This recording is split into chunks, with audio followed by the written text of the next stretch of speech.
Ayun.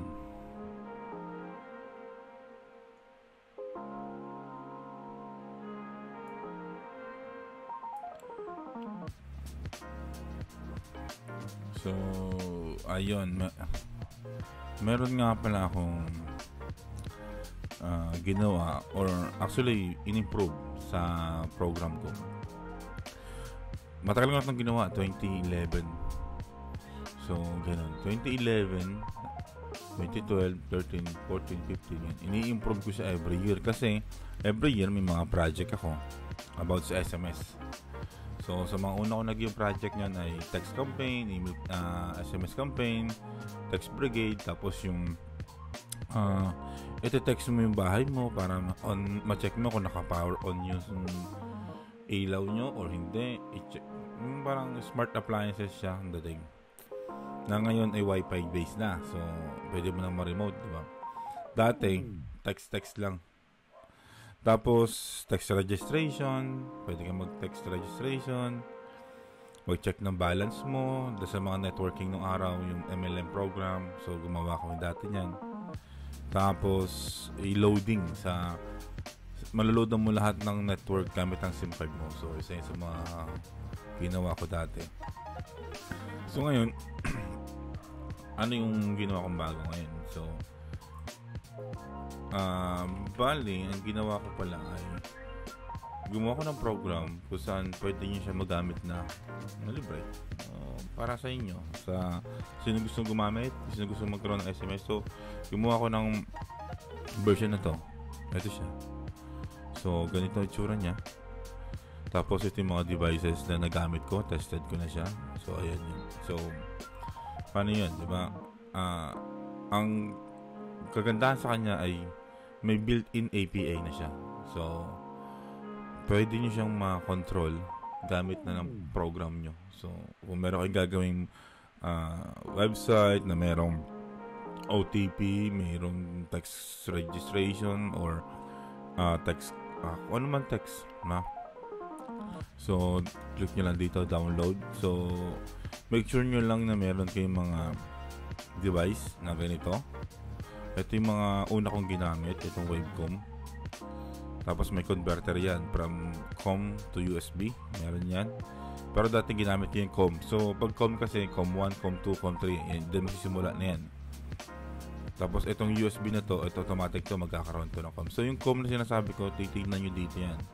Sa ports. Sa COM and LPT ports. So, meron ako nakasaksak ngayon. COM 10 siya.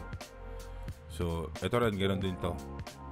Ito, medyo mahirap tong intindihin kasi pag USB siya, hindi mo alam saan yung COM1 dyan. Kunyari, mag-search sa COM1. Saan dito yung COM1?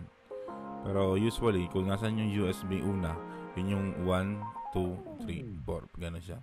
Minsan, baligtad. Minsan, nandito 1, 2, 3. Kaya, hanapin niyo siya. Ito yung ginagamit ko sa ngayon. Ito. Ito yung mga una kong, isa lang sa mga una kong ginamit din ito.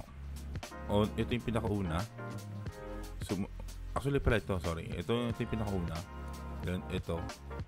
Tapos, dito na ako nagtagal sa mga ganito. Kasi mas, ano na to eh. Mas madali. Tapos, tawag dito. Mas madaling bilhin. Mas mura. Ito kasi mahal eh. Mahal to. 12,000, 13,000.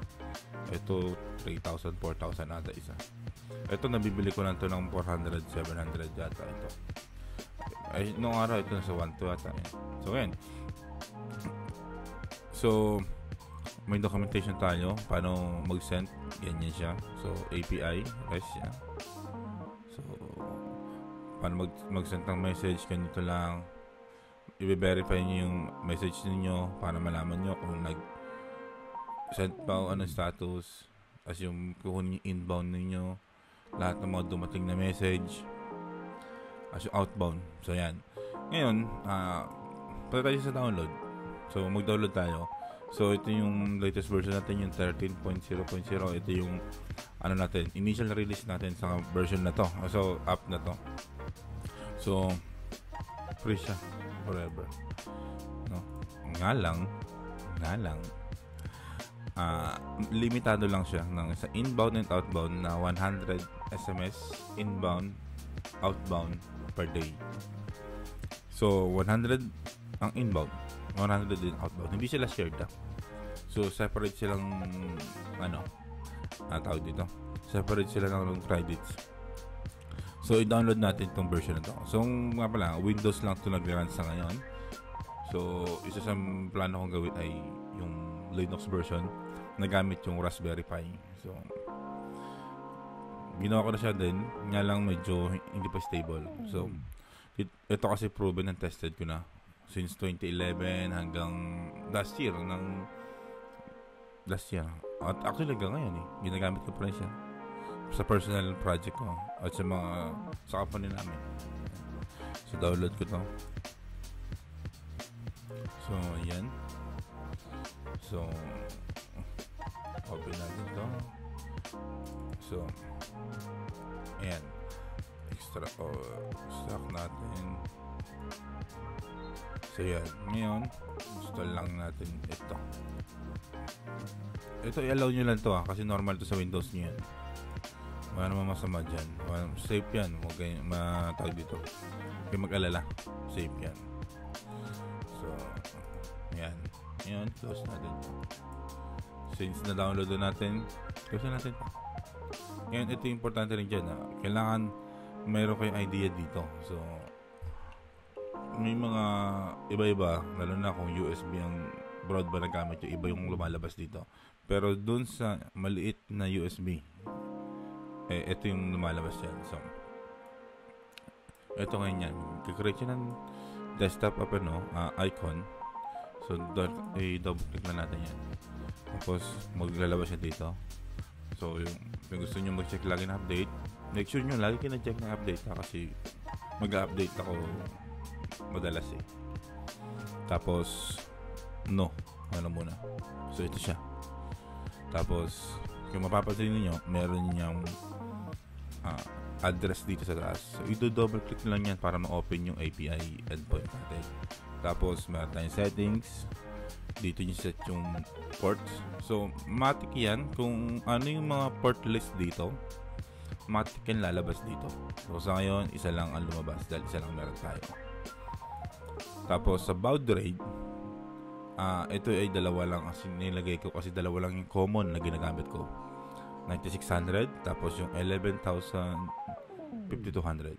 So mo yan lang yung mga ginagamit ko. Tapos 0, dalawa lang din, 0 and 1 lang. So sa mga dati kong gamit na Tato broadband, ito yung setup ko. 100,000 115 basta ito na ako so yan ito yung mga dati kong settings pero dito sa gamit ko ngayon hindi siya nag-work so kailangan kong babaan yung baud rate at gawin ko lang tong 0 kasi ito meron akong method nung araw na may sender and receiver sender lang siya or receiver lang siya so ngayon dinisable ko na yan kasi may iba tong function na hindi na katulad ng dating kong ginagawa pati target sa target ko dati kasi sa dalawang SIM nirarandom ko yung number so sino yung tinatarget ko number para mahati ko yung sending out ng mga text so yan pero wag na natin ito masyado isipin sa ngayon ay nakaabang lang yan pero wala pang masyadong functionality yan so isi-save natin tapos sa API webhook dito ay pag may nagte-text ka, automatic ma-update yung webhook mo na nag-successful to. Ayun. Tapos, kapag may dumating naman na message, automatic mag-update dito sa webhook mo. Nga lang, ito ay available lang sa Pro version. No? So, wala siya sa free version. So, pero sa ngayon, wala pa yung Pro version. Inagawa ko pa. So, ganoon din dito. So, ito siya. In-explain ko dito yung para nagsimula to. So, yan. So, okay na tayo dyan. Na-continue na natin. Meron tayong logs. So, dito lalabas yung mga logs natin. No?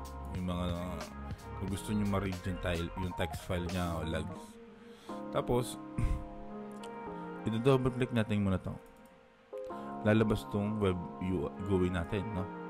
So, meron tayo web. Same lang to dun sa website ko na ginawa. Pero may mga dinagdag ako dito tulad dito mga settings, mga recommendation ko na. So, ayan. Tapos, iba yung tsura niya kasi dito ay may messages. Instead na download, messages. So, dito lalabas yung mga dumating at yung lumabas. So, ayan. So, documentation nandito din. So, ito medyo mas kompleto to kasi meron ng check credits. So, ayan. Ngayon, try natin, no? Mag-start ako dahil na-set up na natin yung settings. Start tayo. Ko-connect siya ngayon. So, ayan na siya. Ngayon, pwede ko na itong magamit. Pwede na ako mag-send. So, itatry ko ngayon. So, subukan natin sa... Pwede nyo simulan ng 09, ganyan. Pwede nyo simulan sa 63. Basta walang plus sa umpisa. Pwede, ito, international to. Pwede rin to sa number ng US, Canada. Lahat ng number pwede. Basta yung modem nyo, supported nyo yun. So, simulan natin 0960-561-4295. Testing tayo. Ayan. So, makita nyo dito, nagsisending na siya. Diba? So, ayun na. Send na. So, paano ma-confirm natin yan? Wala pala yung salvo. So, yun, no? Tuloy natin. So, baka nagtataka kayo bakit naka-red lang ang damit nyo at kanina naka-itim. Kasi, nung i-review ko yung video, nung ini-edit ko, parang may na-realize kasi ako na ilagay ko yung personal number ko kanina. So, ngayon, yun ulit to. Mayroon akong binago kasi nga baka mamaya ma-flood yung number ko. So, yun. So, bali, ngayon, ipakita ko naman ulit dito sa paano siya gumagana. So, simulan natin sa simple ulit. Check natin lagi yung settings kung tama yung port settings natin, yung modem settings. Tapos, start natin. Yan. Ngayon ay i-test natin yung pagre-receive ulit. So, kanina na-test natin yung pag-send. So, napakadali lang naman ulit. Balikan natin yung pag-text. So, lagay natin dito 0960-561-4295. So, itong number na to, okay lang to kahit ma-expose to. Kasi, ginagamit ko talaga yan pang demo. So, yan. Yan. So, pagka na mag-send siya dito, lalabas dito yung mga history, di ba? Tapos yung ilan na yung nagamit mong credits mo at saka yung available mo na lang. So, yun yung sa isang araw ng SMS. Diba?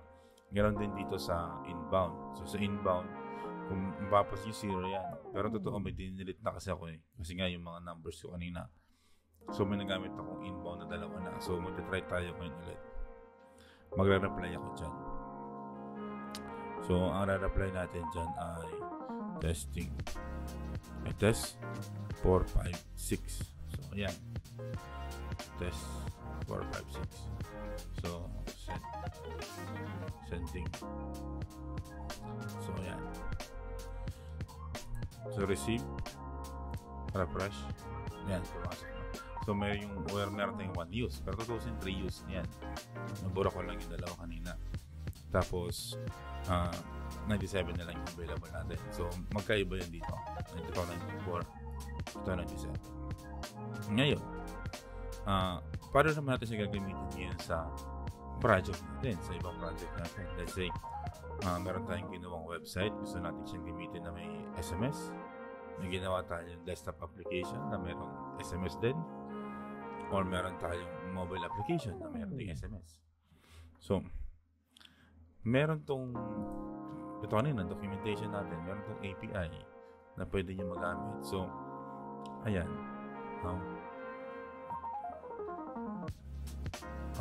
Dito. So, ngayon,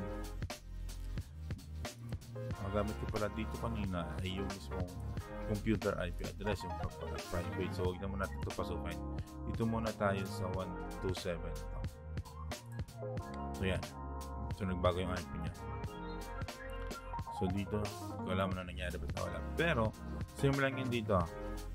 Yung itong IP niyan, yung endpoint yan din lahat. Hindi ko alam na nangyari. Nawala. So, yun. So ngayon, kung mapapasin nyo sa website, medyo iba siya. Ito na yung mas updated So, i-update ko pa lang yung website after this video na to. So, mapapasin nyo dito pala sa website lang. Ayan. Magal natin.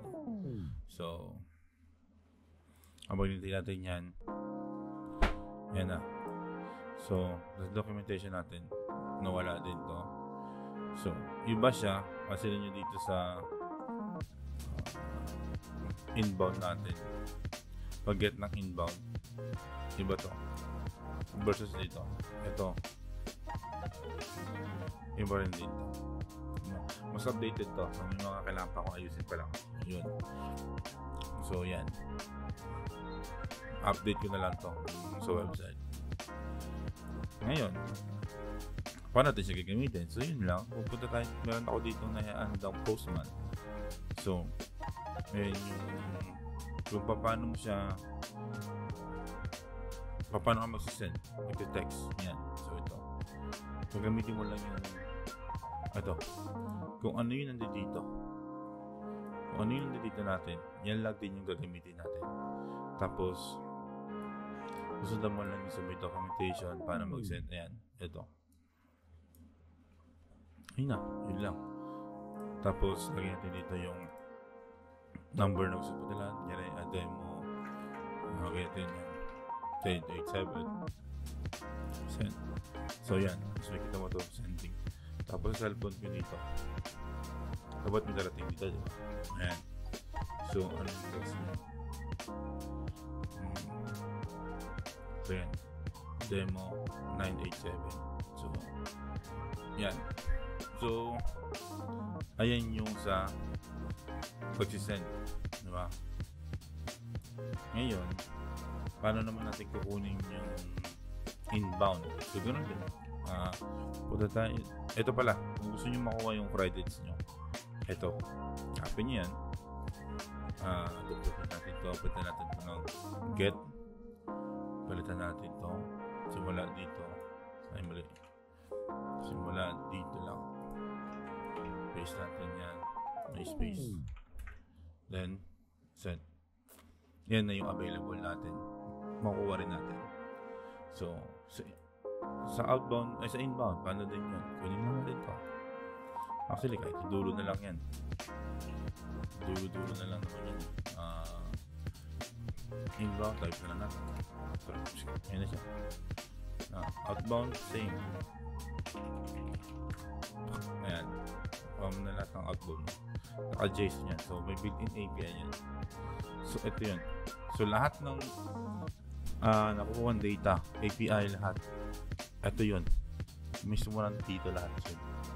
Tapos, ang kagandahan yan, lightweight yan. Wala yung database. Walang, kumbaga sa ano, wala na maraming chachaburatsi yan. Kumbaga, kumbaga lahat yan naka-in-memory process lahat yan. Naka-save sa memory. So, ngayon, tapos nagkakaroon na ng logs. So, kapag nag-restart siya, siyempre, mawawala yung data sa memory dahil nag-restart yan o na-close yan, di ba? Pero pag nirun mo siya ulit, ilo-load nyo ulit lahat yun sa memory. So, kaya mabilis. Yan. 2 milliseconds. So, ayun, no? Tapos, kung gusto nyo i-verify yung SMS,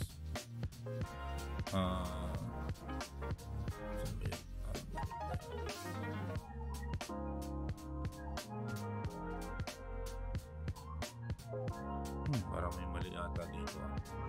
Anyway, so yun, mayroon ako kailangan yata ayusin. So mali yung may mali ako dito, pero ang pagkakatanda ko dito, ito yung post, diba? Duplicate natin siya. Ito yung post. Kapitalan natin ito ng get. Then, tatanggalin natin ito. Lalagay natin ng GUID. Tapos, kukunin lang natin ito.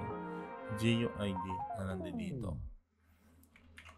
Kumbaga, every time na mag-send ka ng SMS, mag-generate to lagi ng GUID. Ang purpose ng GUID niyan, para kung gusto mo siya ngayon i-verify, diba? Gusto mo siyang i-verify siya na pinalaw natin kanina. Ito na lang. So, lagyan natin. Ito ba yun? Yan. Ilalagay mo lang yung GUID dyan. So, for example, nag-send ka ng SMS. Tapos, gusto mo siya ma-check. Gusto mo, sa program mo na. Yun lang din. Ito lang din yung gagamitin mo. Papatang mo lang siya ng instead na post, gagawin mo lang siyang get. Tapos, ilalagay mo na query mo o yung para mo is yung GUID yan. GUID. Then, so yan na. Lalabas dyan na ito ay nag-status niya isa. So yun. So sa ngayon, yun lang yung pwede mo siya magawa. Yung makapag-send, ma-verify yung sinend mo, ma-check mo yung balance mo, credits mo, makuha mo yung inbound, and then makuha mo rin yung outbound list. So, kumbaga, inbound history, outbound history. So, yun yung mga pwede mo magawa. So, yun. So, eto siya. So, pwede nyo siya magamit. So, pwede nyo magamit ng free 100 SMS per day, inbound, outbound. Hindi yan shared, magkakaiba sila ng credits. So, pwede nyo explore, gamitin, walang bayad, walang commitment. So, para kung gusto nyo mag-upgrade, email nyo lang ako. Pwede. Tapos, kasi sa Pro version, pwede kayo magpatakbo ng balay pala sa free, isang computer, isang modem lang yan. So, kahit free yan, sabihin, magkakapapatakbo nyo siya kahit ilan. Basta nga lang, isang computer, isang modem. Sa computer, sa modem. Sa Pro version, pwede nyo gamitin yung 3 to 5 modem sa isang computer. Tapos, pwede nyo magpatakbo ng 5 niyan o 10 niyan or ilan ang gusto nyo. Ngayon, magkakaroon din meron akong gagawin pang isa na load balancing na yun yung gagamitin yung pinaka-endpoint ninyo na lahat ng papasok ng SMS nyo doon na papasok. Then, siya lang bahala magbato sa niya o sino modem ang papadala ko ng message. So, yun. So, yun yung para magkakaroon tayo ng middleman. So, yun lang. Salamat. Kape. Ay, hindi na mainit.